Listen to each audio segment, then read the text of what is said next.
Muy buenas noches, hermanos.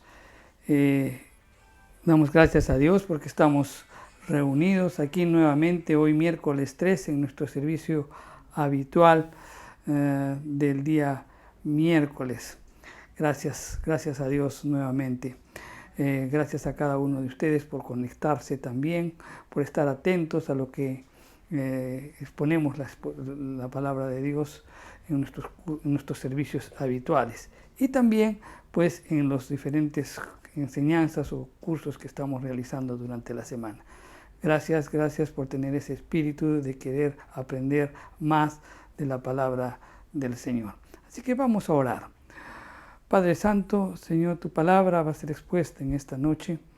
Señor, habla siempre a nuestro corazón, Señor, pero que llegue hasta lo más profundo de nuestro corazón. Señor, que todas nuestras preocupaciones y de repente los afanes de la vida, pues podamos hacer un paréntesis y sentarnos y recibir tu palabra para recibirla con gozo y al mismo tiempo, Señor, que genere un cambio de actitud en nuestra vida para que podamos evidenciarlo pues a través de un estilo de vida que glorifique tu nombre. Gracias, Padre Santo, enseñoréate tú en todo lo que hagamos en esta noche. Habla a lo más profundo de nuestro corazón. Todo esto te lo pedimos en el nombre de Jesús. Amén y amén. Bien, hoy día vamos a hablar un poco sobre la paz del creyente. Hay muchas circunstancias, hay momentos difíciles por los que todos atravesamos, seas creyente o no creyente, pues el hecho de ser creyente no te exime de que no pasemos situaciones difíciles, ¿verdad? Pasamos continuamente situaciones difíciles. Pero hay una cosa que el creyente tiene y no tienen aquellos que no han recibido al Señor, que es esa paz interior, ¿no? Una paz. Y de eso vamos a conversar en esta noche, sobre la paz del creyente. Y para poder llevar adelante este mensaje, pues vamos a reflexionar un poco sobre el Salmo 42, el verso 11. Y las Escrituras nos dicen: ¿por qué te abates, oh alma mía, y por qué te turbas dentro de mí? Espera en Dios, porque aún he de alabarle, salvación mía y Dios mío. Este fue un salmo escrito por David. Entonces, para poder entender bien, vamos a hablar del contexto en el que fue dicho. Esta parte que hemos leído es un estribillo correspondiente a este salmo, y este estribillo pues está en varios versículos escrito, y justamente en este versículo 11 pues permite que este salmo sea dividido en tres partes y contribuyen pues en una manera particular, significativa y específica al desarrollo del tema general del poema, que el tema general del poema es la angustia y el abatimiento que pasaba el salmista, y junto con un anhelo de Dios y la nostalgia por el templo, ¿no? Entonces el salmista, fundamentado en sus recuerdos, en sus gratos recuerdos, ¿qué hace? Le habla a su alma. Y al hablarle a su alma, pues es una forma poética en donde muestra su afirmación personal y al mismo tiempo invita a una reflexión íntima, ¿no? Entonces, en esa exhortación, el salmista le habla a su alma y le dice: no te abatas, y la llama también a no turbarse, y al mismo tiempo lo motiva a alabar y a esperar en Dios, pues lo reconoce como la única fuente de salvación y su Dios, es el único Dios, ¿no? Ahora bien, ese es en el contexto en el que fue dicho. Entonces vamos a contextualizarlo para poder entender lo que nos quiere decir el Salmo a nosotros, ¿no?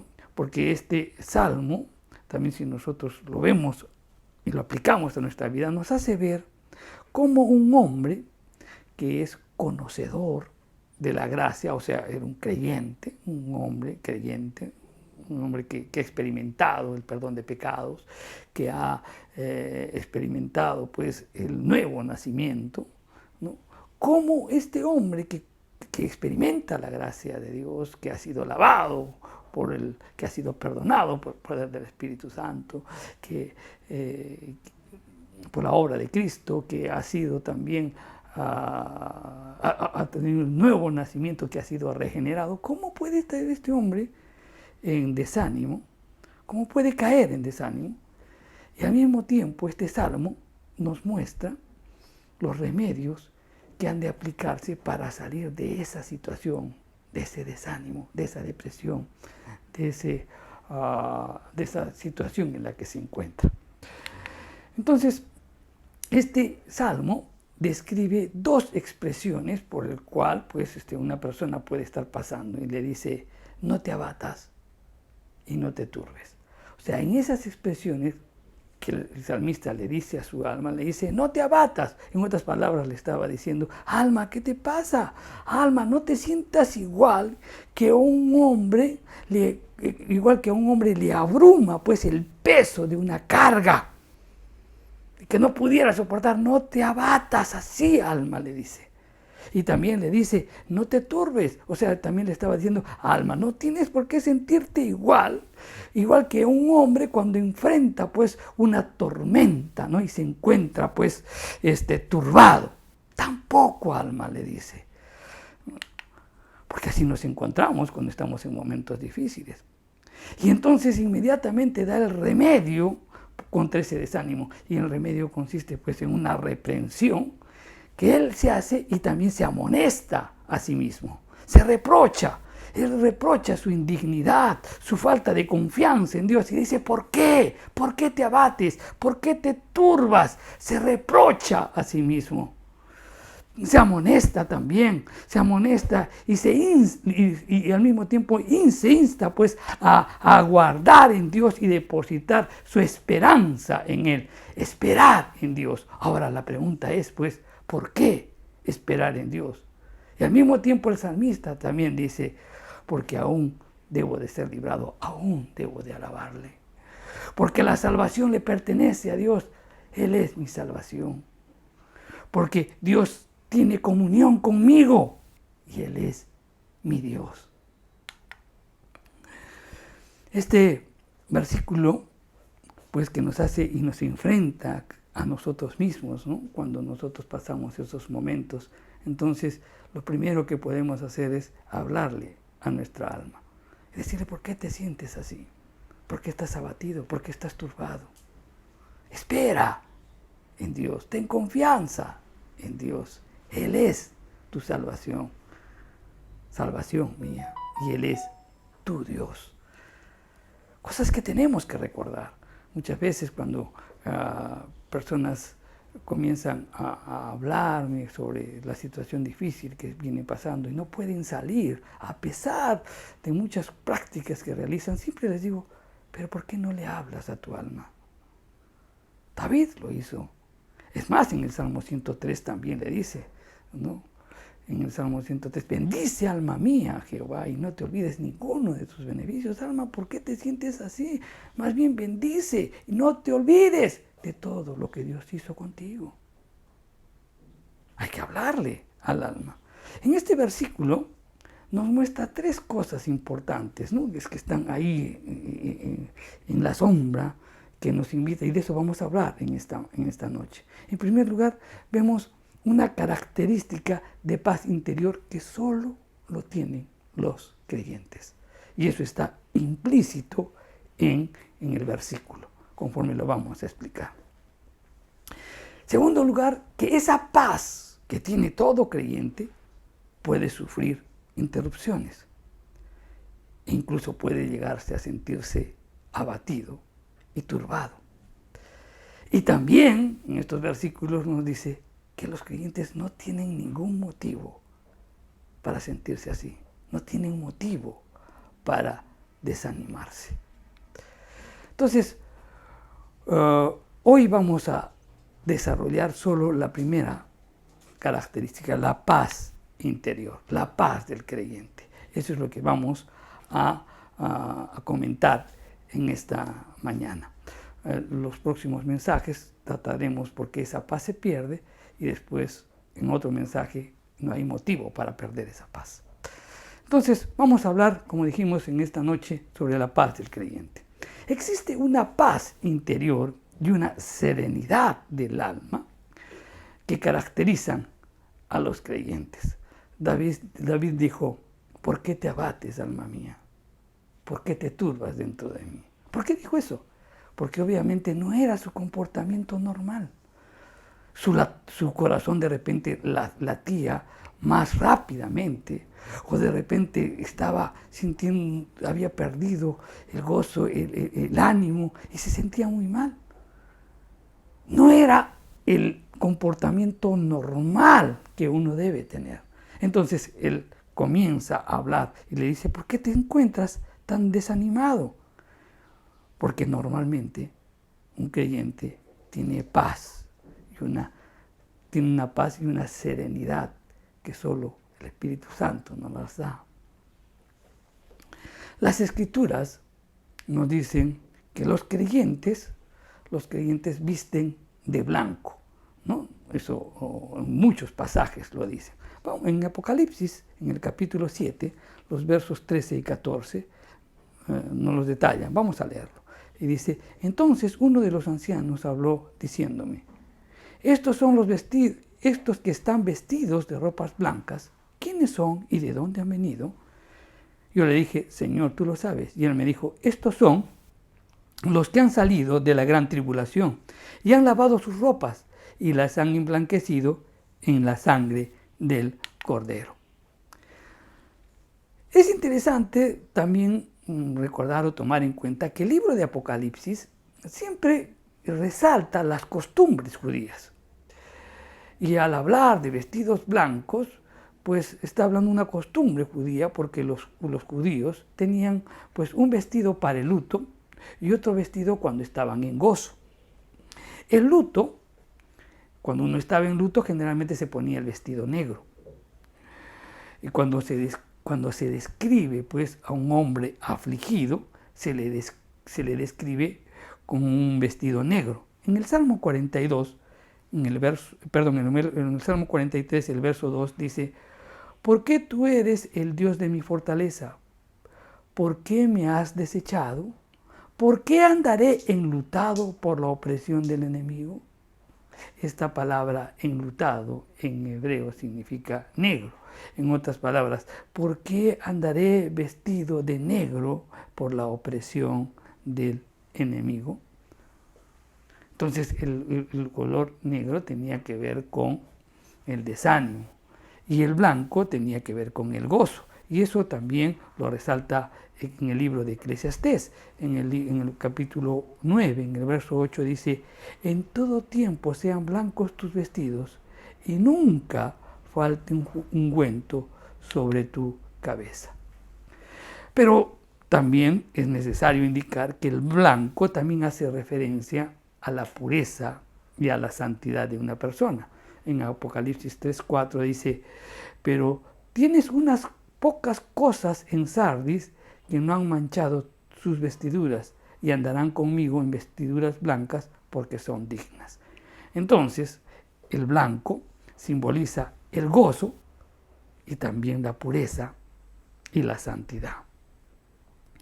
Entonces, los que constituyen el pueblo de Dios tienen paz y reposo dentro de sí. Y eso lo dice el Salmo también, el Salmo 119, el verso 165, y dice, mucha paz tienen los que aman tu ley, y no hay para ellos tropiezos.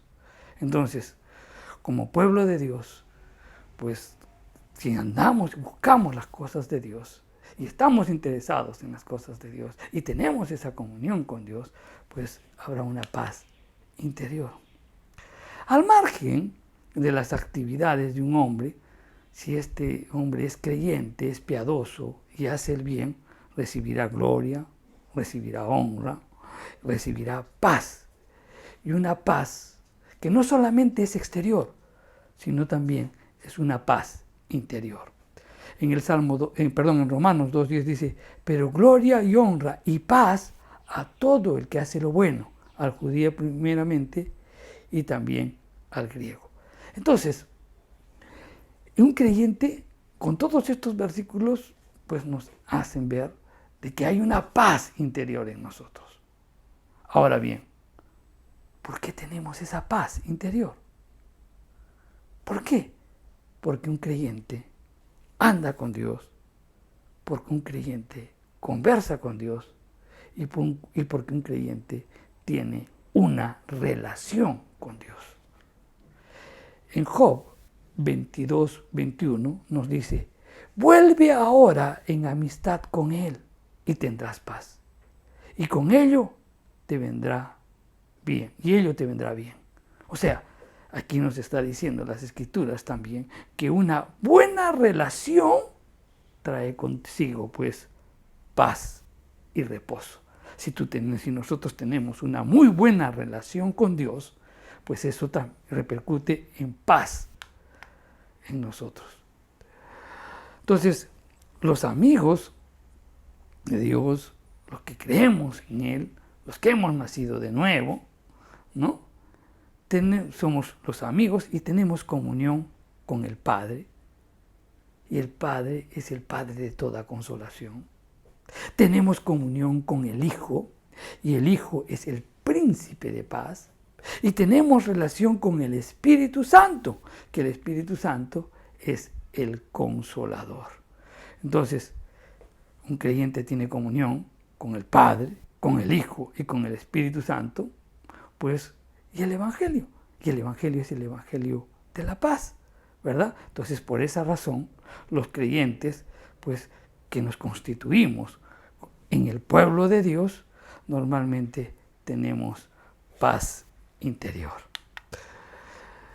Entonces, es necesario ver la manera como el Padre, el Hijo y el Espíritu Santo, con quienes tenemos comunión, se han comprometido a favor de esa paz. O sea, es necesario entenderlo. Sabemos que tenemos esa paz, pero por cuestiones que desconocemos, pues muchas veces perdemos esa paz. Pero hoy quiero hablarte sobre cómo tanto el Padre como el Hijo y el Espíritu Santo se han comprometido a mantener esa paz dentro de nosotros.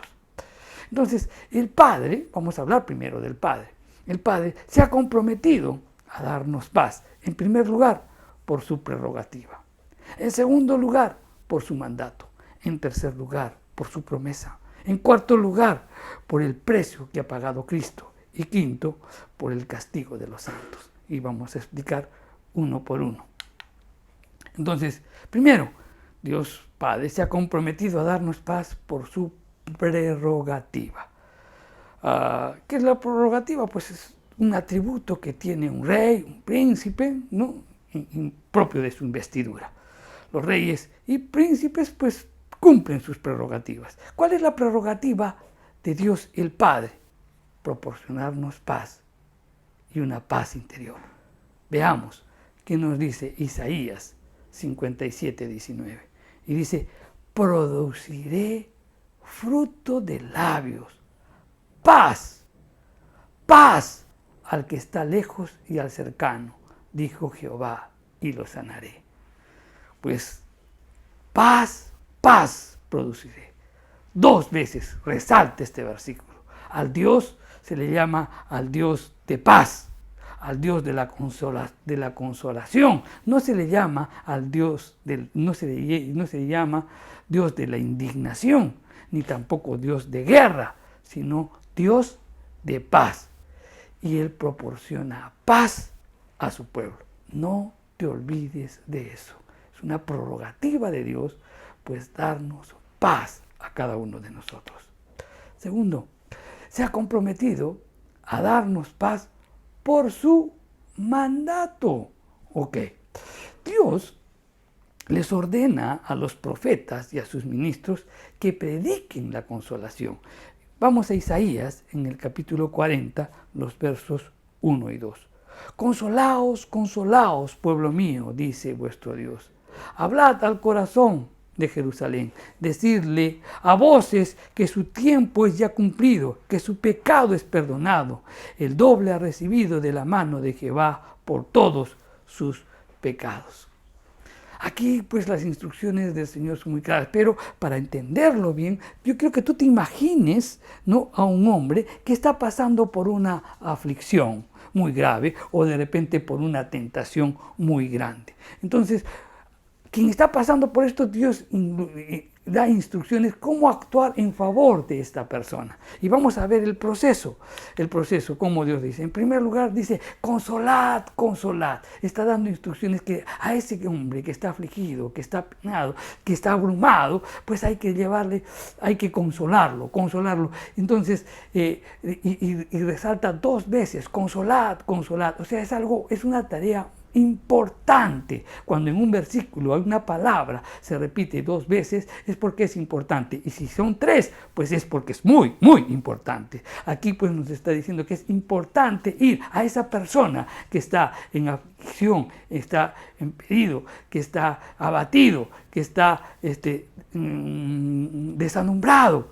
Consolad, consolad, nos dice. ¿Por qué? Porque Él actúa así con nosotros. Pero dice, y hablarle al corazón. Hay que hablarle al corazón. ¿Cómo hablamos al corazón? Con palabras dulces, ¿verdad? Para poder llegar al corazón. Pero la mejor manera de poder llegar al corazón es hablar las escrituras mismas, porque las escrituras mismas llegan al corazón del hombre. Y el hombre pues es tocado y transformado por el poder de las escrituras. Pero ¿qué sucede? A veces la situación es tan grande, la aflicción o el momento en que está pasando lo está abrumando tanto que no tiene oídos para escuchar, ni tampoco ojos para ver. Por eso entonces el Señor de instrucciones dice, elevad la voz y gritad, no lo dejen en ese estado. Yo quiero que salga de ahí. Yo quiero que salga de esa situación en la que se encuentra. Dice, elevad la voz y gritad. ¿Pero qué cosa le tengo que decir? Pues en primer lugar, que su lucha ha terminado. O sea, su aflicción, la tentación ha llegado a su fin. Ya no existe nunca más. En segundo lugar, su iniquidad ha sido quitada a través de la obra de Jesucristo. Su iniquidad, su pecado ha sido quitado, ya que salga de esa situación y que ha recibido el doble por sus pecados. O sea, mira, sabes que ya cargaste, ya pagaste, ya pagaste por todo lo que hiciste, pues ahora ya no sal de esta situación porque ya no hay nada y ya no vas a sufrir más castigo, porque todo lo llevó Cristo.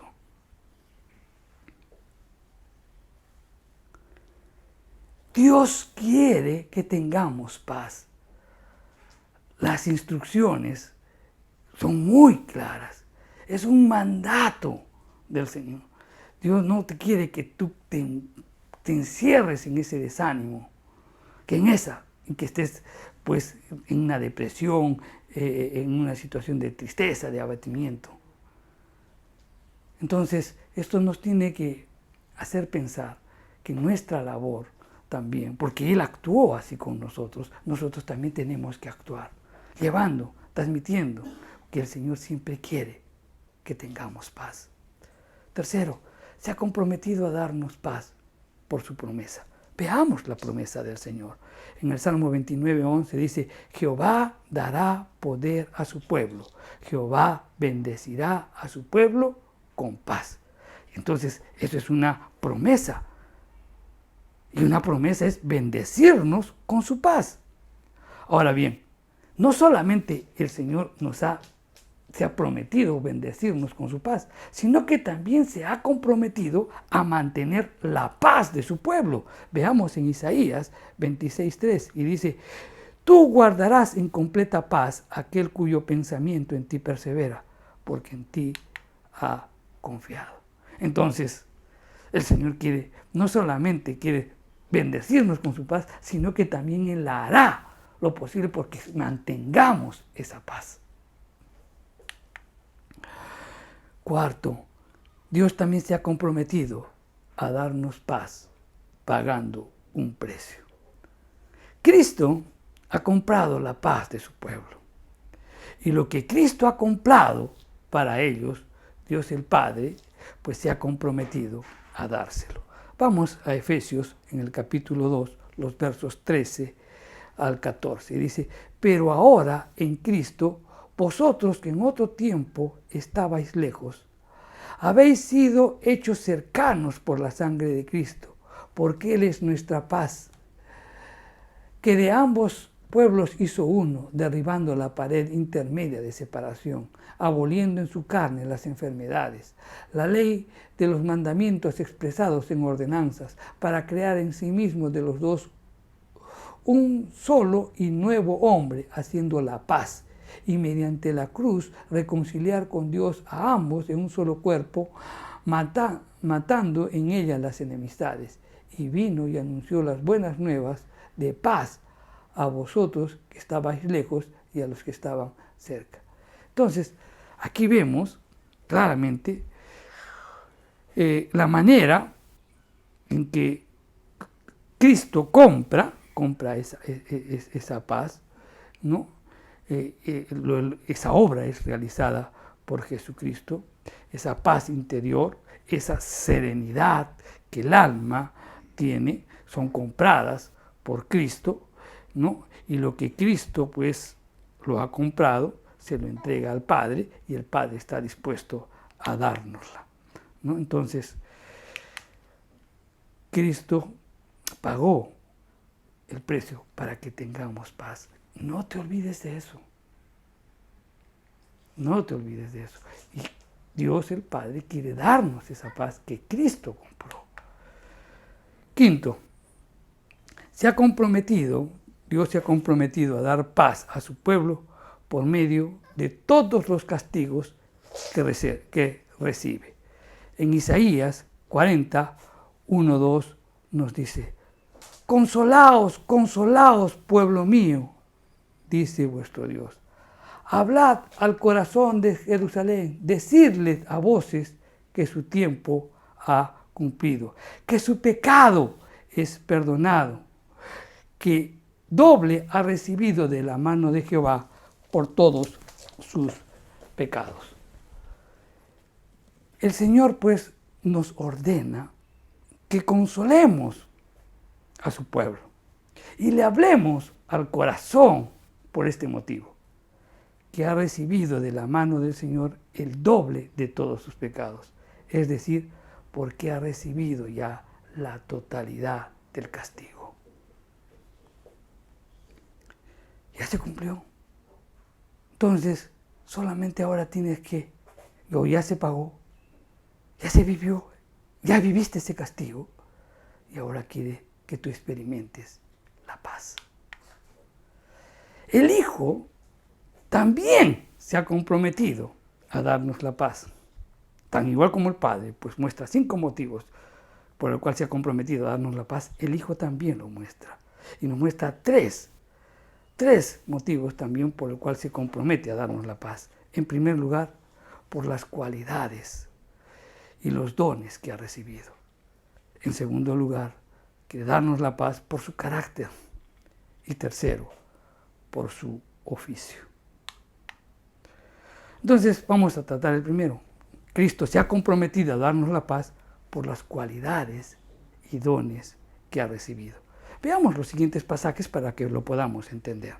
En Isaías 61, 1 y 2 nos dice: el Espíritu de Jehová, el Señor, está sobre mí, porque me ungió Jehová, me ha enviado a predicar buenas nuevas a los abatidos, a vendar a los quebrantados de corazón, a publicar libertad a los cautivos y a los presos apertura de la cárcel, a proclamar el año de la buena voluntad de Jehová y el día de la venganza del Dios nuestro, a consolar a todos los enlutados. Miren, cuando vemos este pasaje ampliamente conocido por nosotros, cuando Jesús lee también este pasaje cuando está en Nazaret, ¿no? Este pasaje pues nos habla también sobre el ministerio de Jesús. Pero él dice: el Espíritu de Jehová está sobre mí, porque me ungió Jehová. ¿Y para qué? ¿Para qué? Para consolar a los enlutados, para vendar a los quebrantados de corazón. Y todos estamos quebrantados de corazón, unos en gran medida y otros realmente comienzan a apropiarse y saben de la situación en la que en la que se encuentran, pero tienen su confianza en el Señor y siguen luchando. Pero hay otros que también, pues las circunstancias son tan grandes, los problemas son tan grandes que se sienten abatidos. Pero Cristo ha sido ungido, Cristo ha sido, pues el Espíritu del Señor lo levantó. ¿Para qué? Para consolar a los enlutados. En Isaías 50, los versos 4 y 6 nos dice: Jehová el Señor me dio lengua de sabios para saber hablar palabras al cansado. Despertará mañana tras mañana, despertará mi oído para que oiga como los sabios. Jehová el Señor me abrió el oído y no fui rebelde, y me volví atrás y di mi cuerpo a los heridores y mis mejillas a los que mesaban la barba. No escondí mi rostro de injurias y disputos. ¿No? Entonces dijimos que el Señor que el Espíritu de Jehová estaba sobre él, porque lo ungió para consolar ¿a quién? A los enlutados. ¿Y cómo podría consolar a los enlutados?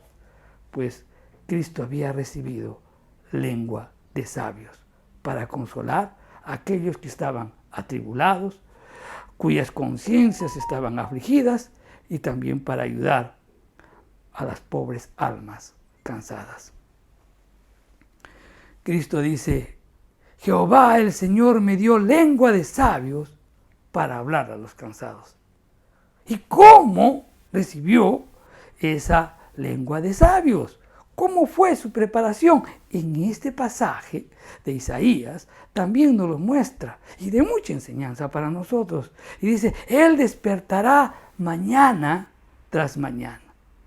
Entonces quiere decir que tan igual como un maestro se levanta temprano para enseñar a un grupo de estudiantes, Dios el Padre estaba enseñando esa habilidad a Cristo desde la eternidad. Mañana tras mañana despertará, mañana tras mañana despertará mi oído para que oiga con los sabios. Mañana tras mañana Cristo se levantaba temprano, buscaba, tenía esa comunión con su Padre para que pueda dar esa lengua de sabios. Eso, por esa razón, muchas veces decimos: ¿por qué no nos levantamos para tener esa comunión con el Señor, para ser instruidos por el Señor, para recibir esa sabiduría que necesitamos para poder llegar al afligido, para poder llegar al cansado, para poder llegar al fatigado, para poder llegar al abatido? Mañana tras mañana, Él estuvo como hombre aquí. Y desde la eternidad Dios lo instruía diariamente para tener lengua de sabios. Él fue instruido por eso. Esa es la enseñanza que había adquirido. Entonces, gracias a ese don que había recibido del Padre, Cristo pues tiene el compromiso de dar esa paz a su pueblo, pues ha recibido lengua de sabios para ese fin y para ese propósito, para saber hablar palabras al cansado y que pueda salir de esa situación y que pueda tener esa paz interior que todos la tenemos. Recordemos eso.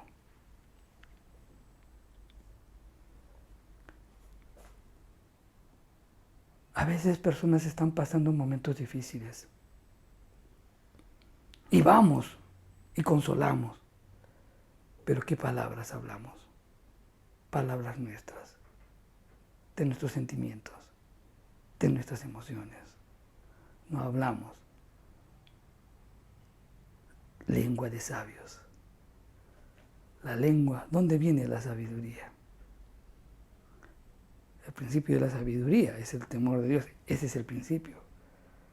Ahí empieza todo, teniendo temor de Dios.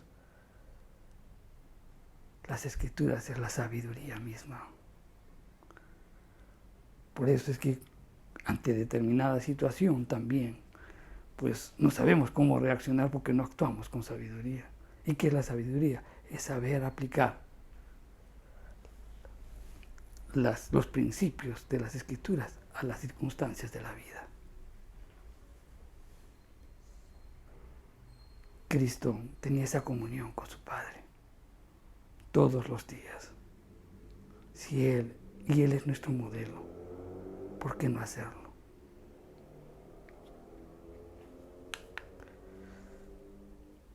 Cristo también se ha comprometido a darnos paz por su propio carácter. Cuando nuestro Señor y Salvador, Jesucristo, dejó este mundo, ¿qué les dijo a sus discípulos? Y eso está en Juan 14, 27. La paz os dejo, mi paz os doy. Yo no la doy como la da el mundo, la da. No se turbe vuestro corazón, ni tenga miedo. O sea, el Señor, pues, cuando Él deja este lugar, les dice, mi paz les dejo. Cuando Jesús resucitó entre los muertos y se encuentra con sus discípulos, ¿qué fue lo primero que dijo? Vamos a Juan 20, 19. Cuando llegó la noche de aquel mismo día, el primero de la semana, estando las puertas cerradas en el lugar donde los discípulos estaban reunidos por miedo de los judíos, vino Jesús y puesto en medio les dijo, paz a vosotros. O sea, entendemos bien esto. El último mensaje que les dio antes de ir a la cruz y dejarlos es el mismo mensaje que utiliza cuando los vuelve a ver después que resucitó. Paz a vosotros. Cuando Él resucita le dice paz. Yo me imagino a los discípulos ahí, pero nosotros te dejamos, nosotros te abandonamos, te dejamos ahí, nos dio miedo. Paz a vosotros. Yo me encuentro en la situación de Pedro. Pedro mirando, yo le he negado 3 veces y Él lo sabe. Paz a vosotros.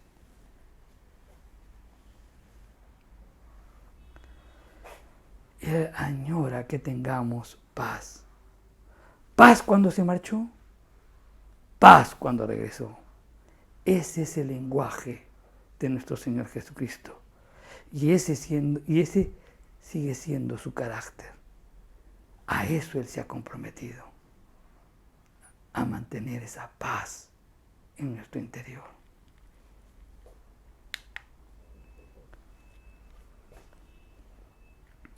Cristo también se ha comprometido a darnos paz por su oficio. El apóstol Pablo lo llama a nuestro Señor Jesucristo como el gran sumo sacerdote. Ahora bien, entonces tenemos que revisar e inmediatamente chequear y ubicarnos pues en el Antiguo Testamento. Y en el Antiguo Testamento revisar un poco cuáles eran las tareas del sumo sacerdote. Y dentro de esas tareas era la de bendecir al pueblo. ¿Y este sumo sacerdote cómo lo hacía? ¿Qué decía? Vamos a Números, en el capítulo 6, los versos del 24 al 26. Y dice, Jehová te bendiga y te guarde. Jehová haga resplandecer su rostro sobre ti y tenga misericordia de ti. Jehová alce sobre ti su rostro y ponga en ti paz. Ahora bien, si Jesucristo es nuestro sumo sacerdote, y el oficio del sumo sacerdote consistía en bendecir y dar paz, entonces se deduce que Cristo, debido a su oficio, tiene el compromiso de dar paz a su pueblo. Paz, esa paz que no la podemos, que no debemos perderla. No tenemos por qué perderla. No hay motivo para perderla y esto lo vamos a ver en el tercer mensaje. Y por último, el Espíritu Santo también se ha comprometido, pues, a que tengamos paz. Cuando Cristo muere, hizo un testamento y les dejó una herencia a sus discípulos. ¿Y cuál fue? Mi paz os dejo. Y luego de eso, Él envía a un consolador, ¿no? el Espíritu Santo desde el cielo, con el propósito de producir esa paz en las almas. Por otro lado, también las Escrituras nos dicen que el Espíritu Santo es nuestro abogado. En Juan 14, 16 dice, yo rogaré al Padre y os dará otro consolador para que esté con vosotros para siempre. Entonces Él es nuestro abogado, el que siempre nos defiende, sobre todo en circunstancias muy difíciles. Pero el Espíritu Santo también es nuestro testigo. En Romanos 8, 16 dice, el Espíritu mismo da testimonio a nuestro espíritu de que somos hijos de Dios.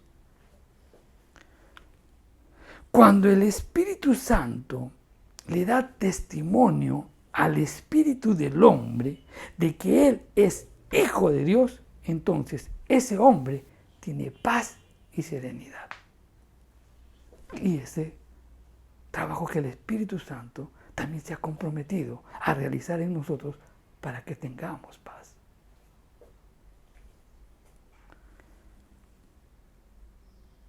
Escucha bien esto.